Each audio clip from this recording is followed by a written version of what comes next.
El Señor nos ha permitido poder seguir adelante en el desarrollo del ministerio misionero. Nos permite constantemente trabajar con pastores y con líderes y animarles particularmente en algo de lo que vamos a conversar el miércoles, a reflexionar acerca de esta gran pregunta: ¿cuál es la relación entre la iglesia y la misión de Dios? ¿Cuál es la demanda que la iglesia tiene cuando reflexiona acerca de la misión de Dios? Así que el Señor nos ha permitido poder servir como facilitadores de la red de iglesias misionales, tratando de invitar a los pastores, a los líderes, para ser parte de una comunidad donde juntos nos preguntemos cuál es la misión de Dios y cuál es la demanda de la misión de Dios para la iglesia. Así que pues eso me tiene muy ocupado, pensando y reflexionando en lo que la iglesia es y tratando de encontrar formas más claras, más específicas, más oportunas y quizá más sencillas, más fáciles de entender de lo que la iglesia es, lo que la iglesia hace y particularmente en qué manera la iglesia mide el éxito de lo que hace. Y eso es precisamente lo que me ha tenido ocupado hablando acerca de la iglesia o del corazón misionero de la iglesia. La verdad que he estado este tema en mi mente por mucho tiempo, he estado ocupado en él y de muchas maneras posibles he tratado de comunicar a pastores, a líderes, a las iglesias, para tratar de definir, de ilustrar, de explicar qué significa una iglesia que tiene un corazón misionero. Generalmente he pensado que la iglesia debe tener un corazón misionero que le lleve a comprometerse con la obra misionera, a apoyar económicamente, en oración, a estar lista para entregar lo mejor de sus hijos para la obra misionera transcultural. Que la iglesia debe, con un corazón misionero, hacer todo el esfuerzo que sea necesario para poder poner el evangelio disponible de aquellos que no lo tienen. Esto sin duda es algo que me ha mantenido ocupado. Sin embargo, tengo que reconocer este día aquí en nuestra iglesia que luego de estudiar con cuidado el capítulo 13 del libro de los Hechos, un pasaje trascendental en la narrativa de este libro y en la narrativa del desarrollo de la iglesia, finalmente he caído en mi error. Me he dado cuenta que durante todo este tiempo en el que he estado hablando de que la iglesia debe de tener un corazón misionero, no vi con profundidad la dimensión que eso significa. Porque al leer este capítulo, al profundizar en él, me doy cuenta que no se trata de que la iglesia tenga un órgano espiritual en la iglesia que se ocupe de las misiones, sino se trata de toda la iglesia.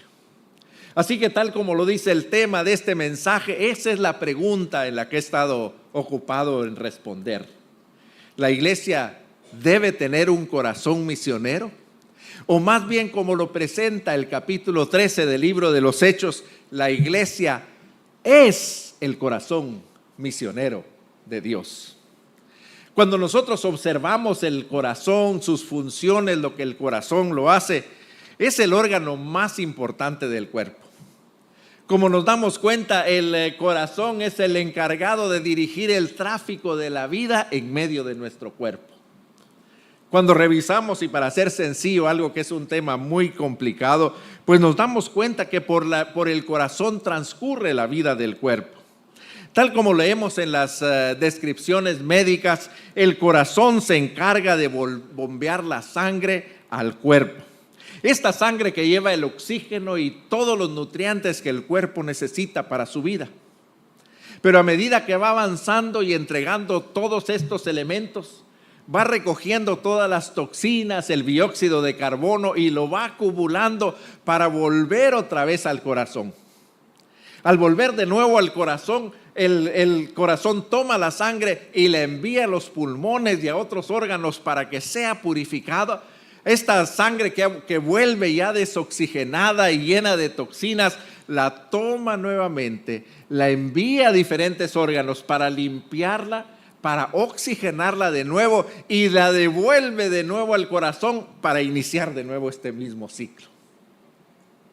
Cuando nosotros reflexionamos en esto, nos damos cuenta que eso es lo que es la iglesia. Que la iglesia en realidad no es que tenga un corazón misionero. La iglesia es el corazón misionero de Dios. Fue diseñada con ese propósito. La iglesia fue diseñada con el propósito de ser el instrumento que canalice la vida a todo el mundo y que llene de vida todo este mundo. El capítulo 13 del libro de los Hechos nos corrige esa comprensión.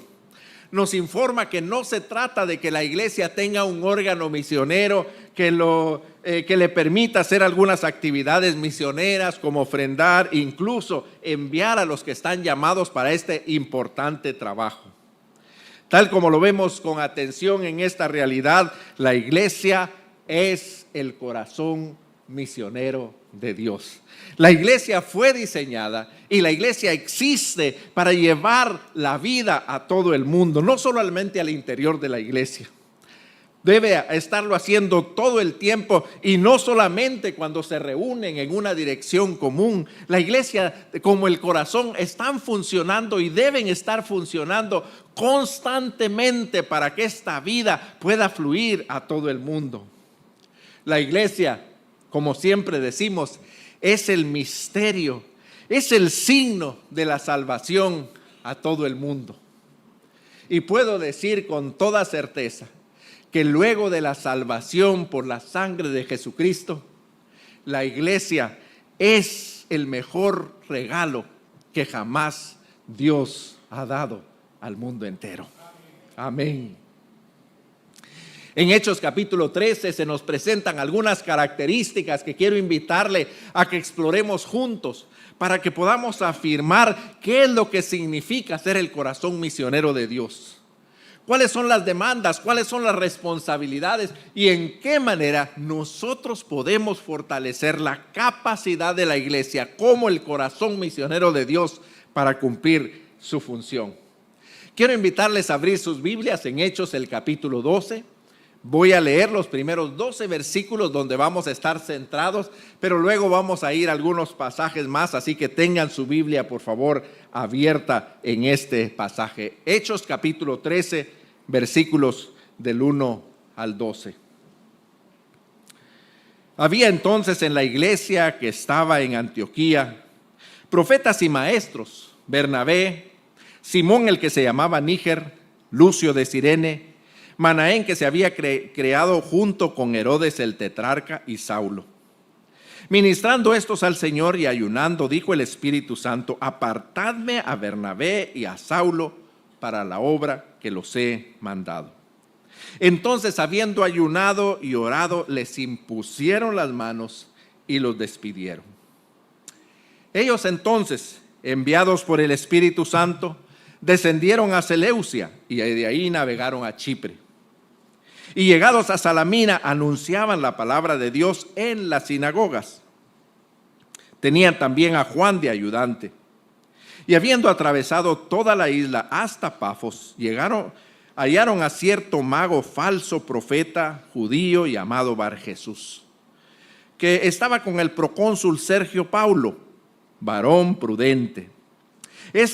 Llamando a Bernabé y a Saulo, deseaba oír la palabra de Dios. Pero le resistía Elimas, el mago, pues así se traduce su nombre, procurando apartar de la fe al procónsul. Entonces Saulo, que también es Pablo, lleno del Espíritu Santo, fijó los ojos en él y le dijo: oh, lleno de todo engaño y toda maldad, hijo del diablo, enemigo de la justicia, ¿no cesarás de trastornar los caminos del Señor? Ahora pues, he aquí la mano del Señor está contra ti, y serás ciego y no verás el sol por algún tiempo. E inmediatamente cayeron sobre él oscuridad y tinieblas, andando alrededor buscando quien le condujese de la mano. Entonces el procónsul, viendo lo que había sucedido, creyó, maravillado por la doctrina del Señor. Cuando leemos este pasaje encontramos 3 características que la iglesia como el corazón de Dios debe de tener. La primera es que la iglesia como el corazón de Dios desarrolla una función interna que asegura que todos los que pasan por ella son recibidos con amor en esta estancia que es la más grande del corazón, a pesar de venir desintoxicados, a pesar de venir contaminados con todas las toxinas del mundo. Ahí los dirige a todo un sistema que se encarga de estarlos limpiando, de descontaminarlos y entonces de oxigenarlos de nuevo con este elemento que el mundo necesita, que es la salvación y el ejemplo de la vida en Cristo. Ese es el oxígeno que cada uno de nosotros recibimos en esa iglesia. Ese es el oxígeno del cual debemos estar saturados para poderlos llevar al mundo. Cuando observamos este capítulo 13 del libro de los Hechos, vemos que el corazón funciona a la perfección. Cuando comenzamos a verlo en el capítulo 11, el versículo 20, nosotros encontramos que este proceso nos debe de ayudar a recuperar la salud interna y nuestra posición como el corazón de Dios. Allí en el capítulo 11, versículo 20 dice: pero había entre ellos unos varones de Chipre y de Cirene, los cuales cuando entraron en Antioquía hablaron también a los griegos anunciando el evangelio del Señor Jesús. La historia comienza en Hechos 8, versículos 1 y particularmente el versículo 4. Ahí, como recordamos, comienza esta gran persecución de la iglesia y literalmente el pasaje dice que todos fueron expulsados de Jerusalén, todos salieron huyendo. Fueron la palabra que utiliza el pasaje, la palabra que el Espíritu Santo inspiró, fueron esparcidos. Y la palabra esparcidos es la palabra Jezreel, que significa que alguien mete su mano en su saco pastoril o en su saco de granjero y esparce. Jezreel lanza las semillas alrededor para que puedan comenzar a fructificar en el resto del mundo. Ahí salen todos huyendo. Como leemos en el capítulo 8, particularmente el versículo 4 dice: y todos los que fueron esparcidos iban predicando el evangelio de Jesucristo. Ahí es cuando comienza a formarse esta idea y esta imagen de la iglesia como el corazón misionero de Dios. Porque nos damos cuenta que así como la sangre, todos los cristianos son esparcidos y donde llegan comparten la vida de Jesucristo y el ejemplo de la vida de Jesucristo para transformar el mundo. Eso es lo que la iglesia es. Eso es lo que la iglesia hace. Pero dice que algunos de ellos llegaron a Chipre y de Chipre se fueron a Antioquía, y en Antioquía de pronto abren sus ojos para el primer elemento. Y el primer elemento es que la iglesia, en su función como el corazón de Dios, invita a todas las personas a entrar a formar parte de ella. Aquí en este versículo 20 nos damos cuenta que por primera vez ellos se dan cuenta que los gentiles también necesitan del evangelio. Hasta este momento, como la palabra claramente lo dice ahí en el capítulo 11, ellos le iban predicando a los judíos. Pasaron por Chipre y le predicaron solo a los judíos, pero al llegar a Antioquía, el Espíritu les abre los ojos y les recuerda que la iglesia es el corazón misionero de Dios y que debe llevar la vida de Jesucristo a todas las personas sin distinción de raza, sin distinción de color, sin importar qué tan lejos de la iglesia se encuentren. Ese es el primer elemento que nos muestra aquí. Cuando vemos nosotros, Bernabé lo comprueba en el versículo 23. Cuando llega, Bernabé mismo se sorprende de ver este fervor en este grupo de hermanos que están predicando el evangelio a diestra y siniestra. Cuando vemos ahí el versículo 23, dice: hablando de Bernabé, cuando llegó y vio la gracia de Dios, se regocijó y exhortó a todos los que con propósito de corazón permanecieran fieles en el Señor. Mire, para mí es sorprendente Porque Bernabé, que se llama el hijo de consolación, Bernabé que es enviado por su corazón compasivo, por estar lleno del Espíritu Santo, llega y él mismo se sorprende cuando se da cuenta que este puñado de miembros de la iglesia, esta iglesia naciente allá en Antioquía, están más adelantados incluso que la iglesia de Jerusalén. Porque ellos sí habían entendido que la iglesia es el corazón misionero de Dios. En segundo lugar, vemos aquí en esta primera característica que invita a todos los que entran a prepararse mejor para llegar a ser verdaderos discípulos auténticos, cristianos incondicionales, que representan la vida de Cristo en sus propias vidas, que exhiben la transformación que el Espíritu Santo ha hecho en cada uno de ellos y que se preparan para salir en busca de los perdidos, que exhiben esta obra del Espíritu Santo en su propia vida. Esto es lo que motiva a Bernabé a darse cuenta que esto tiene que fortalecerse, que los hermanos están ya compartiendo el evangelio, pero así como el corazón cuando trae la sangre, la prepara debidamente para que esté lista para volver a salir, lo mismo hace Bernabé. Y ahí lo vemos nosotros en el versículo 26 del capítulo 11, porque dice versículo 25, después fue Bernabé a Tarso para buscar a Saulo y hallándolo le trajo a Antioquía. Fue a buscar a un verdadero maestro.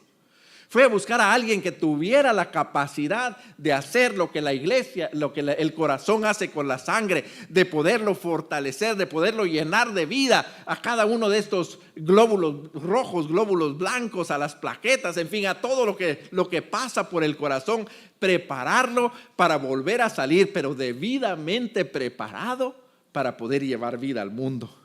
Si seguimos leyendo el versículo 26 dice, y se congregaron por todo un año con la iglesia y enseñaron a mucha gente. Y a los discípulos, escuche, y a los discípulos se les llamó cristianos por primera vez en Antioquía. Cuando nosotros leemos esto, nos damos cuenta que Bernabé y Saulo hicieron una tarea tan especial, una tarea tan poderosa, que el certificado de graduación no se lo dieron ellos a sus estudiantes. Mire lo maravilloso de la iglesia como el corazón misionero de Dios. El certificado de graduación como cristianos, como discípulos de Jesucristo, se lo dio la gente alrededor que comenzó a observarlo y se maravilló que se parecían tanto a Cristo que se merecían el apodo de Cristitos. Amén, gloria al Señor. ¿Se da cuenta? Eso es la iglesia. La iglesia no acumula en el corazón, se imagina, y aquí veo a mi amado doctor, y me imagino, ¿se imagina usted lo que pasaría si el corazón decide retener todos los glóbulos rojos? O todas las plaquetas o los glóbulos blancos, retener la sangre en el corazón. ¿Se imagina usted que dirá, no, este es demasiado valioso para dejarlos ir? Es solo cuestión de unos instantes para que el corazón explote y se destruya. Aquí vemos a Saulo y a Bernabé preparándolos para salir. Y mientras los están preparando, están enviándolos de tal manera que toda la ciudad dice, wow, estos cómo se parecen a este Cristo. Llamémosles Cristitos. Y esto debe ser una gran lección para nosotros. Porque no dice la palabra, bueno, y aquellos que se graduaron llegaron a ser cristianos. O aquellos que se graduaron llegaron a ser discípulos. No dice, leamos nuevamente, y a los discípulos se les llamó cristianos por primera vez en Antioquía. Eso es lo que significa, mis queridos hermanos. Es que cuando entendemos a la iglesia como el corazón misionero de Dios, no podemos hacer una distinción entre discípulos y cristianos. Lamentablemente como iglesia, y a veces nosotros nos hemos excusado en eso, creemos que es posible ser cristiano pero no ser discípulo. Y a veces yo mismo me he visto cometiendo ese error, cuando en mis tiempos pasados me paraba en la iglesia a invitar a los hermanos que tuvieran el interés de venir a una clase de discipulado. En ese momento les estoy diciendo que es posible ser cristianos sin ser discípulos. No es posible, hermanos. En el momento en que nosotros recibimos al Señor Jesucristo, en ese momento nos graduamos como glóbulos rojos, glóbulos blancos o plaquetas. En ese momento nuestra única función es llevar vida y llevarla en abundancia, así como la hemos recibido. En ese momento nosotros nos volvemos la mejor noticia para nuestra familia, la mejor noticia para la ciudad, la mejor noticia para el mundo, porque nosotros vamos cargados de vida. Hermanos, en el momento en que recibimos al Señor Jesucristo, en ese momento iniciamos nuestra trayectoria como discípulos que debe dar resultado cada día. No esperar a que seamos mayores, no esperar a que tengamos una posición, no esperar a que alguien nos llame para servir. Debemos de desarrollar nuestra tarea. Amén. Me encanta cómo lo traduce Casiodoro de Reina en la Biblia del Oso, el primer original en español que tuvimos de la Biblia. Dice de esta manera en lenguaje antiguo: estuvieron juntos en aquella iglesia un año entero y adoctrinaron a una muchedumbre. Fue en Antioquía donde los discípulos recibieron por primera vez el nombre de cristianos. Juan Crisóstomo, un padre de la iglesia, dice: no es una pequeña alabanza de la ciudad. Y ello se puede alegar delante de todos, ya que fue la primera ciudad de todas que disfrutó tanto tiempo aquella palabra, y de ahí que fueron, escuche, fueron merecedores del nombre de cristianos. Cuando la iglesia es el corazón misionero de Dios, cada uno de nosotros debemos hacer todo lo que sea necesario para hacernos merecedores del nombre de cristianos. Amén. En tercer lugar, nosotros nos damos cuenta que desarrolla un sistema interno, un proceso de descontaminación por un lado, pero otro de purificación y de oxigenación que está funcionando dentro de la iglesia como el corazón misionero de Dios, provocando que cada uno de sus miembros llegue, como decíamos, a ser un discípulo de Jesucristo, probado y aprobado, pero como un instrumento vivo para llevar la sangre, para llevar la vida a todo el mundo. Cuando nosotros nos damos cuenta, cada uno de los que estaban dentro de esta iglesia estaban preparados. A veces nosotros vemos solo por una ventanita estos pasajes. Y en esa ventanita nosotros solo vemos a Bernabé y a Saulo, que son los que como que sobresalen, ¿no es cierto? Y a veces pensamos que en la iglesia hay algunos que sobresalen y otros no. A veces hemos llegado al grado de decir que nosotros podemos decir, bueno, las misiones se hacen con las rodillas de los que oran, con las manos de los que dan o con los pies de los que van. No, todos los miembros de la iglesia existen para ser parte de la misión de Dios. Miren, se imagina, la verdad que al imaginarme el corazón, al imaginarme a la iglesia como el corazón de Dios, la idea, la imagen es tan poderosa. Porque se imagina usted un glóbulo rojo arruñándose de las paredes del corazón porque no quiere irse por la arteria para llegar a dar vida a otro lugar. ¿Se imagina usted? Decir, no, yo quiero por lo menos un año más aquí en este lugar. No, es un flujo constante.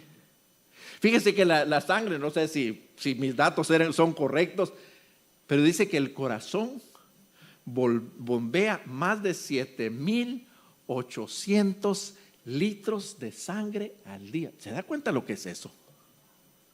Más de 7,800 litros de sangre al día pasan por el corazón en ese ciclo de estar dando vida.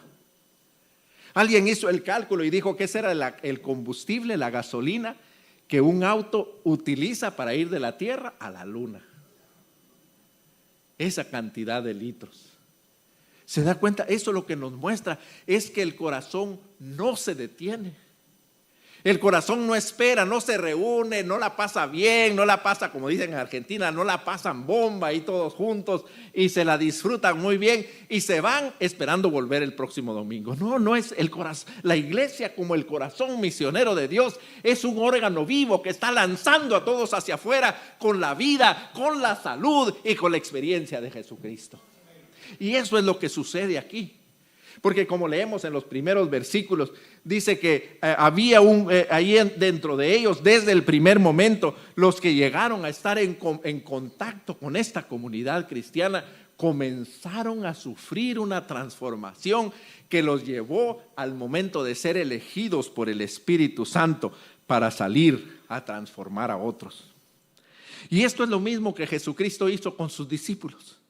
Cuando leemos los pasajes donde el Señor Jesucristo llama a sus discípulos, por ejemplo en Lucas el capítulo 6 versículo 12 y particularmente en Marcos capítulo 3 versículos 13 y 14, dice: y llamó así a los que Él quiso, para que estuvieran con Él y para enviarlos a predicar.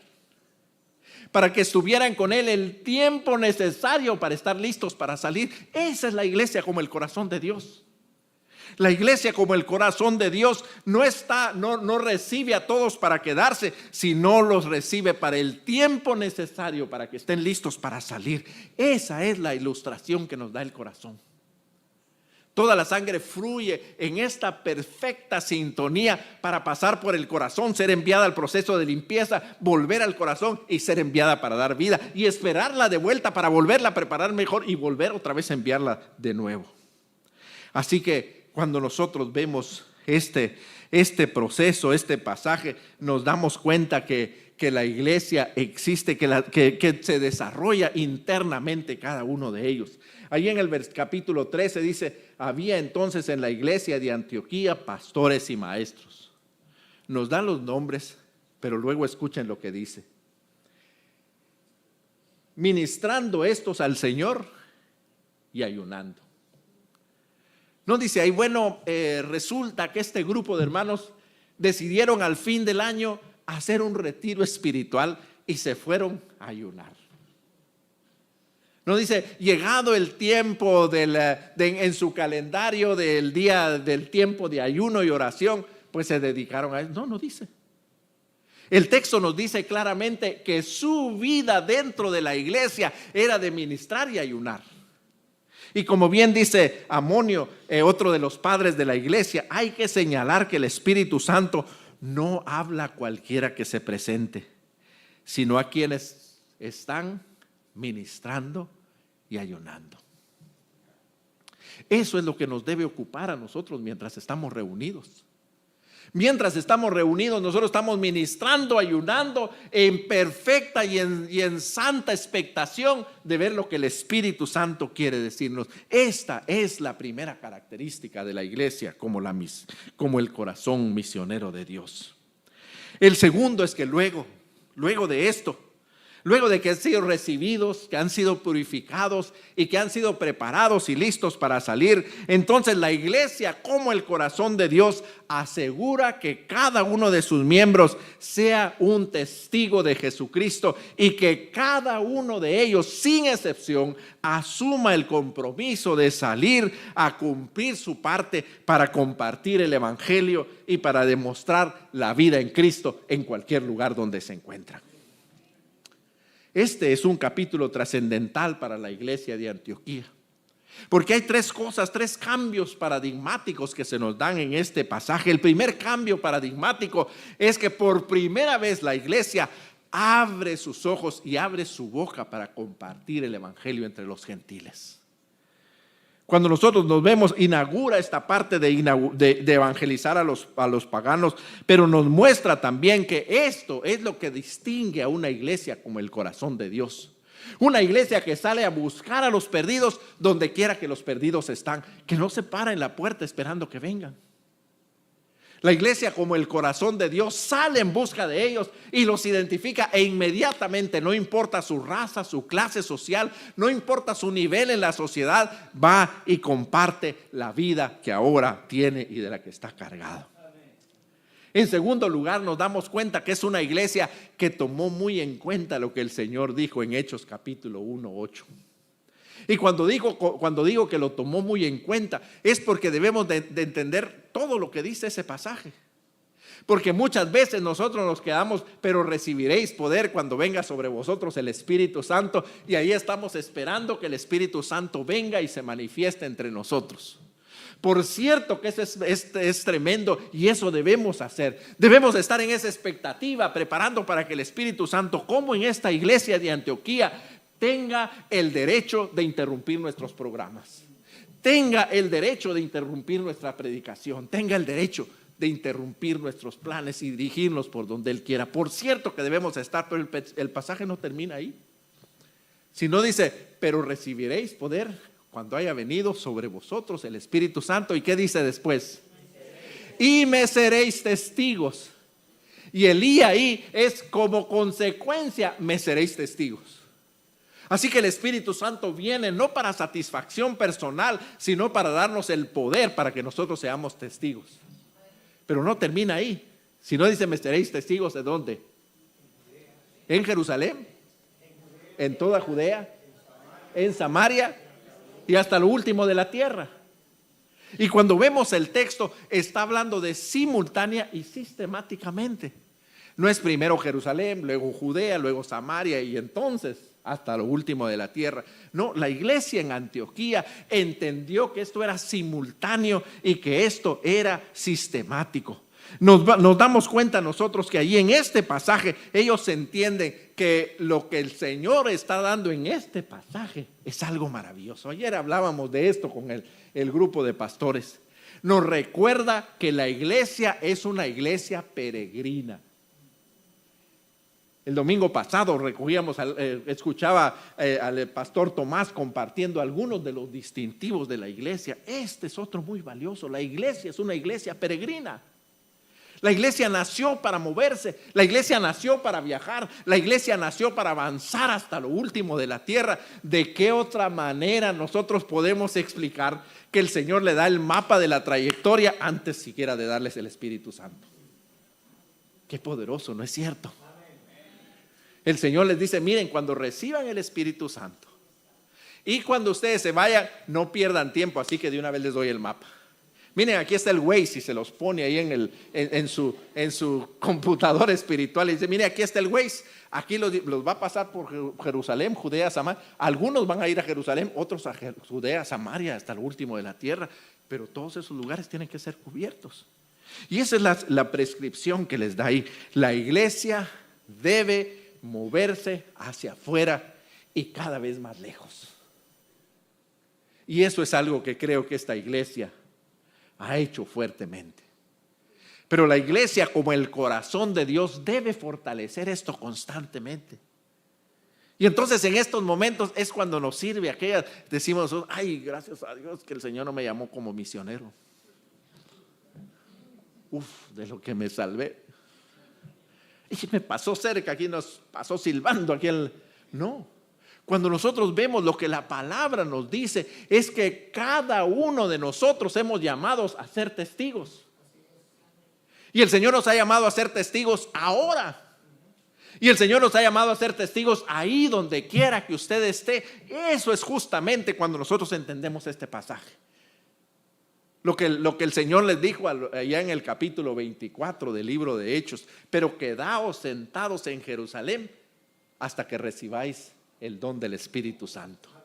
Solo podemos permanecer sentados hasta que venga el Espíritu Santo. Después de eso, de pie y a comenzar a caminar. Eso es lo que nos muestra este pasaje. Una iglesia que entonces, luego de que como corazón de Dios asegura que cada uno de sus miembros están preparados, entonces los encamina para salir. Los empuja, los anima y les advierte que aquí, este lugar, solamente es el tiempo necesario para prepararse, pero que lo más importante sucede afuera cuando salen cargados de vida, cargados de salud, con el Evangelio de Jesucristo y con el modelo de la vida en Cristo. Amén. ¿Qué hace entonces que una iglesia descubra que este es el corazón misionero de Dios? Bueno, con estos elementos en las manos podemos nosotros continuar otra vez analizando estos versículos y nos damos cuenta de tres interesantes características que tiene la iglesia en Antioquía, que la distinguieron, que la transformaron cuando la iglesia se enteró, cuando la iglesia se dio cuenta de que era el corazón misionero de Dios. El primero de ellos es que se transformó en una iglesia multiétnica y multicultural. En aquel momento era algo loco. ¿Cómo se les ocurre que van a estar gentiles y judíos sentados en el mismo lugar? ¿Cómo se les ocurre que van a estar haciendo comunión? ¿Cómo se les ocurre que van a compartir el pan entre unos y otros, entre judíos y gentiles? Bueno, cuando nosotros nos damos cuenta, ese era el distintivo de la iglesia. Si no, miren su liderazgo. Una iglesia que era multiétnica y multicultural por naturaleza. Greg Livingston, el fundador de la agencia Fronteras, dice que este grupo es la madre de todos los equipos de liderazgo. Me encantó cuando lo leí. Este grupo de líderes aquí que aparecen en este pasaje es la madre de todos los equipos de liderazgo. Pero lo que me encantó es la manera como lo describe. Escuche, dice: un chipriota de corazón tierno y empático. Un negrito africano al que le llamaban el negrito. Luego un libio berber, hijo de inmigrantes en Roma. Este Lucio posiblemente era médico y amigo de Lucas. Ya que Cirene era reconocido en aquellos tiempos como una famosa escuela de medicina. Luego un elegante, aunque un poco rígido, Manahem, miembro de la familia real. Y finalmente un fariseo de fariseos, doctor en teología, egresado de la Universidad de Gamaliel.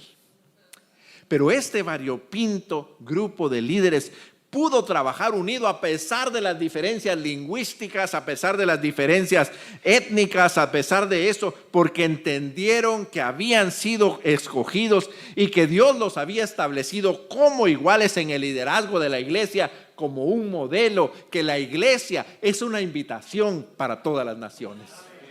Que la iglesia es por naturaleza una iglesia multiétnica y multicultural. Ni Saulo era más por ser teólogo, ni lo era más Bernabé por ser judío, o Lucio por ser un profesional, o mucho menos Manahem por las conexiones políticas que tenía. Ninguno de ellos era superior. Y entonces eso es lo que nosotros podemos ver, que servían juntos, y servían y ayunaban juntos. Mire, eso es lo que la iglesia hace cuando es el corazón misionero de Dios. Eso es lo que la iglesia hace para presentar. Pero la segunda característica que nos muestra es una iglesia que estaba orientada a salir en lugar de quedarse y de reunirse y de retener. La iglesia tenía todos sus servicios, mire, contrarios a como nosotros a veces los tenemos en nuestras iglesias. Todos los programas no eran para retener a las personas. Todos los programas que tenían era para encaminar a las personas hacia afuera. Los primeros misioneros intencionales fueron enviados hacia afuera, al este de Asia Menor, a lo que ahora es Turquía. Y la razón por la que los enviaron es porque sabían que en este lugar el mensaje del evangelio no estaba ahí. Cuando nosotros vemos aquí es otro segundo cambio paradigmático de esta iglesia.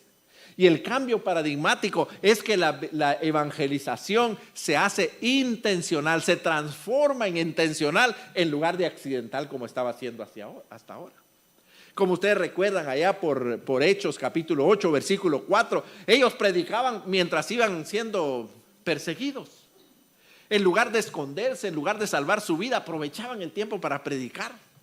Pero aquí vemos a la iglesia intencionalmente planificando, organizando, orquestando el proceso de poner el evangelio disponible de aquellos que no lo tienen. Esta es otra característica de la iglesia como el corazón misionero de Dios. Debemos recordar la historia de la iglesia de Antioquía y recordar que no termina con este pasaje. Porque en primer lugar no fueron enviados solo Saulo y Bernabé, como podemos ver más adelante, porque ellos fueron enviados con un grupo, ellos fueron enviados con un grupo de compañeros de milicia que los acompañaron, pero no fueron ellos los únicos que salieron. No dijo la iglesia, bueno, ya cumplimos con nuestra parte, ya enviamos a 2 de nuestros líderes, imagínense lo que nos costó, así que hermanos, sigamos disfrutando aquí. No. Cuando leemos la historia de la iglesia cristiana, muchos siguieron saliendo de la iglesia de Antioquía porque la iglesia de Antioquía entendió que era el corazón misionero de Dios, que ellos estaban siendo llamados para salir e ir a buscar a los perdidos donde los perdidos están. Así que la iglesia siguió produciendo cristianos incondicionales, siguió preparando a los que recibía, pero siguió encaminándolos para salir y ser testigos de Jesucristo. Pero la tercera característica que me llamó la atención al observar la iglesia de Antioquía es que es una iglesia que tiene una comprensión más desarrollada de lo que podríamos llamar el carácter misional de cada creyente. Y si esta palabra no la entiende bien, les invito el miércoles para que puedan ver, puedan venir, es justamente lo que vamos a estar hablando. Así que esto es muy diferente de decir que todos somos misioneros. Porque como bien dijo un misionólogo, cuando todos somos misioneros, nadie es misionero. Los misioneros están llamados a hacer una tarea especial, pero todos tenemos una responsabilidad misional, es decir, todos tenemos una responsabilidad con la misión de Dios. Aquí nosotros podemos ver cómo estos 2 miembros del equipo pastoral son separados por el Espíritu Santo para una tarea especial. Nosotros los vemos como gigantes, ¿no es cierto? Hasta allá está el Saulo y Bernabé. Pero regresemos un poquito a la cámara y nosotros veamos ese momento en que los encomendaron. ¿Quiénes los encomendaron? Este negrito africano, este berber, un diplomático o miembro de la casa real. Ellos les impusieron las manos. Así que lo que nos muestra es que todos son iguales delante de Dios, que cuando la iglesia se entiende como el corazón misionero de Dios, en primer lugar la responsabilidad de salir es para todos, pero la responsabilidad de enviar también, de enviar y de sostener, es para todos. No es una oferta ahí para los que quieran ser parte de esto. No todos entendieron que eran compañeros de milicia. Cuando nosotros continuamos leyendo, nos damos cuenta en el capítulo 13, versículo 5, por ejemplo, dice: llegados a Salamina, anunciaban la palabra de Dios en las sinagogas de los judíos y también tenían de ayudante a Juan. Así que ahí ya van 3. Pero si seguimos leyendo, en el versículo 13 dice: y habiendo zarpado de Pafos, Pablo y sus compañeros arribaron a Perge de Panfilia, pero Juan, apartándose de ellos, se volvió a Jerusalén. Así que ellos iban en equipo. Y no sabemos qué era lo que los demás hicieron. Me sospecho, por lo que uno lee en el capítulo 14, que el apóstol Pablo y Bernabé fueron dejando a algunos de ellos en las iglesias, porque de qué otra manera nosotros podemos explicar que cuando ellos vienen de regreso de este primer viaje, ya pueden establecer ancianos en cada una de las iglesias. Esa es mi propia imaginación, pero no la puedo comprobar bíblicamente, pero me parece que algo así sucedió. Ellos no se fueron solos porque sabían que toda la obra misionera no es tarea de unas personas, no es tarea individual. Mire, en la obra misionera no hay independent contractors. No hay personas que fomentan, no tienen un llamado personal y comienzan a desarrollar su propio ministerio. Es la iglesia la que se ocupa de eso, de identificar a aquellos que el Señor ha llamado hasta lo último de la tierra, pero de empoderar a cada uno para que salgan en los lugares donde está y sean también testigos de Jesucristo. Este es verdaderamente el concepto de una iglesia peregrina, una iglesia donde cada creyente entiende que como la sangre debe estarse moviendo para compartir vida y salud en los lugares donde está y que debe de salir constantemente en dirección a los menos alcanzados. Pero termino entonces en esta observación de la iglesia como el corazón misionero de Dios, dándonos cuenta que cuando una iglesia, como la iglesia de Antioquía, finalmente se da cuenta que no es que tengan que tener un corazón misionero, sino que son el corazón misionero de Dios inmediatamente, a través de la obra del Espíritu Santo, las prioridades de la iglesia comienzan a cambiar y de pronto nos damos cuenta que las teníamos, como decimos en mi país, espero que no sea una mala expresión, las tenemos patas arriba, así volteadas. Cuando nosotros vemos esto, la iglesia como corazón de Dios tiene las prioridades en el orden correcto. En el tiempo en el que salieron Bernabé y Saulo, la famosa excusa de por qué ir tan lejos y aquí todavía hay tanta necesidad, mire, era una verdad absoluta. Pero sin embargo, la iglesia vio la necesidad de allá y envió a sus mejores hijos. Así que nosotros vemos que cuando la iglesia representa el corazón compasivo de Dios, sale tanto alrededor como hasta los lugares lejanos desde el inicio, porque la iglesia, como el corazón de Dios, no mide el mundo por distancia, no mide el mundo por obstáculos, lo mide en función de la necesidad. Y cuando una iglesia como el corazón misionero de Dios lo ve en función de la necesidad, las prioridades cambian, porque entonces lo más importante de la iglesia es cubrir aquellos lugares donde no se ha predicado, antes incluso de predicarnos a nosotros mismos. Ellos fueron enviados a donde había necesidad. Como recuerdan, cuando relaté cómo llegaron a Antioquía, les decía que habían estado en Chipre y los que de Chipre fueron los que pasaron a Antioquía. Bueno, ellos se dieron cuenta a cuando pasaron por Chipre de la gran necesidad que había en Chipre, así que dijeron, bueno, hay que orar por los hermanos de Chipre. No, ellos decidieron ir y como iglesia ir y resolver esa situación. Durante este año, a mediados del año, tuve la oportunidad de estar en Chipre justo cuando estaba estudiando este capítulo. Y fue para mí muy refrescante, muy emocionante poder estar ahí. Estuve en Salamina, no pude llegar a Pafos, pero estuve en Salamina. Estuve ahí en el puerto donde ellos llegaron en la primera parada de su primer viaje misionero. ¿Se imagina qué emoción? Y luego tomamos el bus para llegar al lugar donde nos estuvimos hospedados.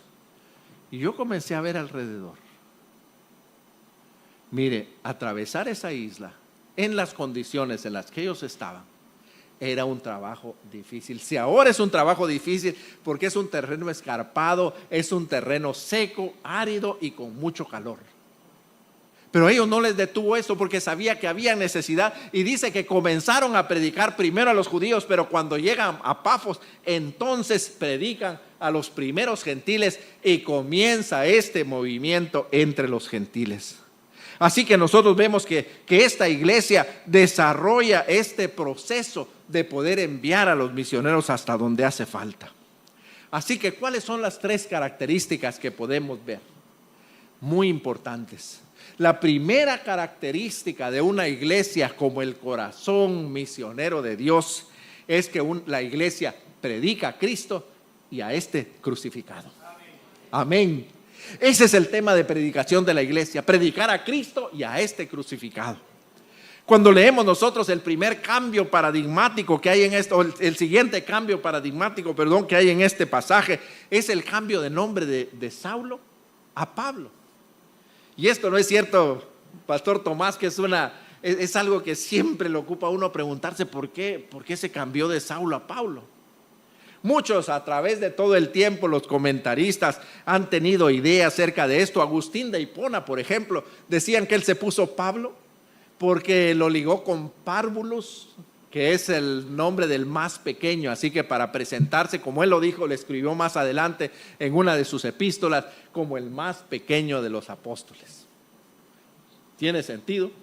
Pero yo prefiero tal vez lo que escribió otro de los comentaristas importantes de la palabra que nos dijo que él se puso Pablo para recordar el nombre de la primera persona que recibió el evangelio por su parte. ¿Se recuerdan que el procónsul se llamaba Sergio Pablo? Así que como Jerónimo, él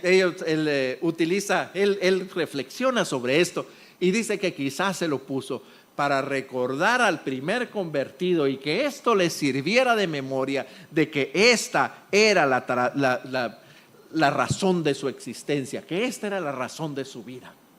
Así que no sabemos exactamente qué fue lo que sucedió, pero lo cierto es que cambió de nombre. Pero la segunda cosa es que a partir de este momento ya deja de ser Bernabé y Saulo y comienza a ser Pablo y Bernabé.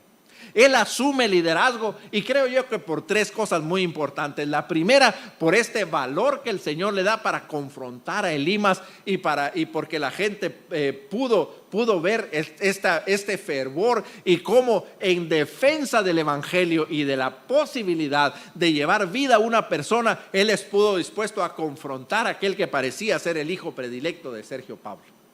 La segunda razón, porque las personas pudieron ver que el Espíritu Santo confirmaba la obra del apóstol Pablo. Cuando él le dice, te quedarás ciego, se quedó ciego. Cuando él le dice, hijo del diablo, te quedarás, vendrán tinieblas sobre ti, simplemente comenzó a caminar en tinieblas. Esa es la segunda razón. Pero la tercera, porque repuesto de esto, lo siguiente que hizo fue predicarle el evangelio a Sergio Pablo, y Sergio Pablo lo recibió. Hermanos, esa es nuestra tarea. Esta es la primera y más clara prioridad de la iglesia. Cuando leemos nosotros más adelante el primer mensaje de él, ya encabezando este equipo misionero, nos damos cuenta que él hace una sinopsis de la historia de Israel y luego presenta el cumplimiento de las profecías con Jesucristo y termina diciendo contundentemente que Jesucristo es el Salvador y que en él hay esperanza para todas las naciones. Eso es en lo que debe ocuparse la iglesia. Ese es el mensaje de la iglesia.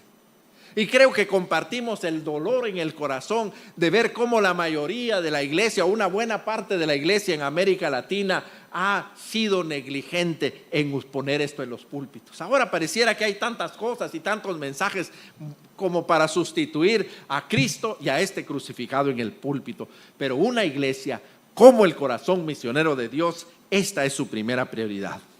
La segunda prioridad es la de predicar a los más necesitados, a los que no le conocen, antes que cualquier otra cosa. Aquí vemos nosotros que se abre la puerta a este nuevo cambio paradigmático, porque aquí particularmente en el capítulo 13, en el versículo 42 en adelante, él comienza a hablarle a los judíos. Y a los judíos se comienzan a rebelar contra esta predicación. Y entonces ahí en el versículo 46 del capítulo 13 se escribe lo siguiente: entonces Pablo y Bernabé, hablando con denuedo, y esto significa que se pararon, se limpiaron la garganta y hablaron con la frente en alta la palabra que el Señor les había dado. Y dijeron, a vosotros, a la verdad, era necesario que se os hablase primero la palabra de Dios. Mas puesto que la desecháis y no os juzgáis dignos de la vida eterna, he aquí, nos volvemos a los gentiles. Así que nosotros nos damos cuenta que en este momento ellos afirman un segundo elemento. Y el segundo elemento es que para una iglesia como el corazón de Dios, la prioridad es predicarle primero a los perdidos.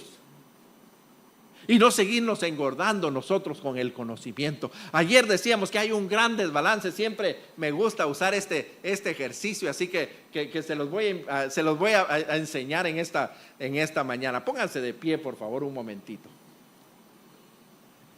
Y vamos a poner las manos de esta manera. ¿Listos? Y vamos a hacer algo que espero que podamos recordar siempre. Nos vamos a mover para un lado y otro y vamos a decir: hay un gran desbalance. Unos han oído muchas veces y otros ni una sola. La iglesia como el corazón de Dios existe ¿para qué? Para corregir el qué. Digámoslo todos juntos. Hay un gran desbalance. Unos han oído muchas veces y otros ni una sola. Pueden sentarse. Eso es entonces lo que nos ayuda a nosotros a recordar esta segunda característica. La iglesia como el corazón de Dios existe para corregir ese desbalance. Existe para poner primero a los que no han oído. Que nosotros prioricemos, y cuando el Señor Jesucristo lo hace allá en Lucas el capítulo 11, Él nos muestra que las prioridades de la iglesia es, en primer lugar, llevar vida a los que están perdidos y no tienen esperanza. Ahí tiene que poner la iglesia todo lo mejor de sus recursos y lo mejor de sus miembros. Lo que les sobra de sus recursos y sus miembros, la segunda prioridad es predicar el evangelio a aquellos que a nuestro alrededor caminan sin Cristo y sin esperanza. Y con lo que le queda de los recursos y sus miembros, servir a la congregación que ya tiene el mensaje de Jesucristo y que están preparados para hacer sangre, para hacer glóbulos blancos, glóbulos rojos, plaquetas, en fin, que puedan llevar vida al mundo. ¿Podemos decir amén a eso? Podemos decir amén a esa nueva prioridad de la iglesia. Gloria al Señor por eso.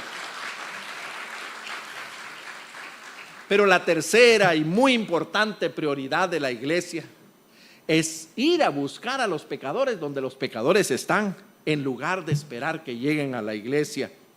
Esta es la acción más importante de la iglesia. Ir a buscar a los perdidos donde los perdidos están. La iglesia no existe para darle la bienvenida, la iglesia existe para irlos a buscar y traerlos. Cuando nosotros nos damos cuenta, y si ustedes recuerdan, bueno, ya hace algún tiempo, pero este fue el tema del último mensaje que prediqué en esta iglesia. La necesidad de ir a buscar a los perdidos donde los perdidos están hasta encontrarlos. Y cuando nosotros lo vemos, tiene un tremendo fundamento bíblico. El Señor Jesucristo nos lo dejó claramente establecido. Miren, allá en el capítulo 15 del Evangelio según San Lucas, el Señor comienza a ir a buscar a los perdidos, a los publicanos, a los pecadores, a los recaudadores de impuestos, en fin, a toda la lacra más baja socialmente, a todos los que eran el epítome del pecado. Y el Señor comienza a ir, ¿y qué sucede? Pues todos los judíos le dicen, pero ven acá, ¿por qué estás yendo allá en lugar de venir a servirnos a nosotros? ¿No que eres tan espiritual? Pues ven y enséñanos a nosotros en lugar de desperdiciar tu tiempo y tu esfuerzo con los perdidos. Y entonces el Señor, en respuesta a eso, dice el pasaje, cuando el Señor escuchó esto, en respuesta les cuenta la siguiente parábola que ustedes sin duda la recuerdan en su mente. Dice, ¿quién de vosotros, teniendo 100 ovejas y pierde una, no deja las 99 en dónde? ¿En dónde? ¿En dónde las deja? En el redil, ¿no es cierto? Eso es lo que creemos. Pero no, el pastor no dice, ay, se me perdió una oveja. Bueno, voy a guardar y voy a dejar bien cuidadas a estas 99 y hasta entonces voy a ir a buscar. No. ¿Sabe cómo continúa el pasaje? Deja las 99 en el desierto. Bueno, aquí dice en el campo, en el desierto. El texto dice, deja las 99 en el desierto, o sea, en el campo abierto. Mire, cuando él descubre que la oveja está perdida, deja las 99 ahí donde está y se va a buscar. Y uno dice, pero ¿cómo se le ocurre? Pero ven acá, ¿cómo te vas a buscar a una oveja cuando tienes 99? ¿Estás poniendo a riesgo a las 99? No. Esas 99 conocen la voz del pastor. El pastor pone ramas alrededor de ellas y se va a buscarla, porque el pastor sabe que si no va a buscar a la oveja perdida, la oveja se va a morir. Esa es la única manera. Así que el Señor Jesucristo lo deja claro. En ese momento, la oveja perdida pesa más que 99 ovejas que ya están encontradas. Ese es el primer ejemplo. Y el segundo ejemplo que nosotros vemos en este proceso, el segundo modelo que nosotros vemos aquí, es precisamente el de esta iglesia en Antioquía. Esta iglesia envía a sus mejores hijos. Imagínense, envía a los discipuladores, envía a los mejores maestros de escuela dominical, envía a los mejores predicadores. ¿A qué? A buscar a los perdidos. Y uno dice, pero ¿cómo lo vamos a mandar? Miren, he oído esto en tantas iglesias, pero hermano, fíjense que este hermano lo están preparando para la obra misionera, pero mire, es un excelente maestro de escuela dominical. Mire, es un excelente predicador. Mire, él es el que más nos trae. Recuerdo, fui a visitar una iglesia, no digo cuál es el país, pero fui a visitar una iglesia porque escuché que estaban preparando a una familia para ir al Medio Oriente, a un país del Medio Oriente muy cerrado a la evangelización. A mí me pareció algo fuera muy sobresaliente, así que fui a visitar al pastor. Había oído que ya ellos habían vendido sus cosas, habían vendido su casa, que tenían ya los tickets y que era solo cuestión de tiempo para salir. Así que pedí una cita al pastor y fui a visitarlo y animarlo por esto. Comencé mi conversación y le digo: pastor, vengo aquí porque estoy pues muy animado por lo que está pasando en la iglesia, la salida de esta familia. Y ahí iba yo cuando me dice: espera. Y yo me detuve y me dice: no, ya no se van a ir. Y le digo: ¿qué pasó? Yo creí que algún pecado, alguna situación así. Y él me dice: no, ya no se van. Y le digo: ¿y qué pasó, pastor? No, me dice: ni que tontos fuéramos. Fíjate que yo me puse a hacer el cálculo, así como lo escuchan. Dice: me puse a hacer el cálculo y esta familia representa para nosotros 400 convertidos al mes. No sé cómo hizo el cálculo, pero eso me dijo. Así que ni tontos que fuéramos para dejarlo ir.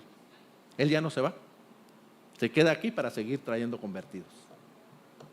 Hermanos, esto es lo que nos está mostrando la gran diferencia entre una iglesia común y corriente y una iglesia que entiende que es el corazón misionero de Dios. Así que lo que vemos en este capítulo 13 nos muestra que no es suficiente que tengamos un corazón misionero, que no es suficiente con que tengamos actividades y que tengamos muchas cosas. No es suficiente. La iglesia es el corazón misionero de Dios. Digámoslo todo: la iglesia es el corazón misionero de Dios. Y como tal, una iglesia solamente funciona para atraer a ella todos los que le sea posible a esta estancia del corazón, que es la más grande. Y ahí entonces prepararlos y enviarlos para que se desintoxiquen y se preparen y se vuelvan a llenar de oxígeno para estar listos para salir, para llevar el evangelio disponible de aquellos que no lo tienen. Ni un solo glóbulo rojo, ni un solo glóbulo blanco se aferra al corazón. Todos están listos para salir porque saben que de ellos depende la vida. De la misma manera, una iglesia como el corazón misionero de Dios entiende que cada uno de sus miembros es un agente de la misión de Dios, es un testigo, y que de él depende la vida del mundo. La iglesia es el anuncio y el misterio de salvación para todas las naciones. Esta iglesia, la iglesia Oasis de República Dominicana, es el mejor regalo de Dios para la República Dominicana. Es el mejor regalo de Dios para el mundo, porque este es el corazón de Dios, que fluye, que palpita y que envía su sangre a todas las naciones. Que el Señor nos permita poder ser esa iglesia que el Señor quiere. Amén.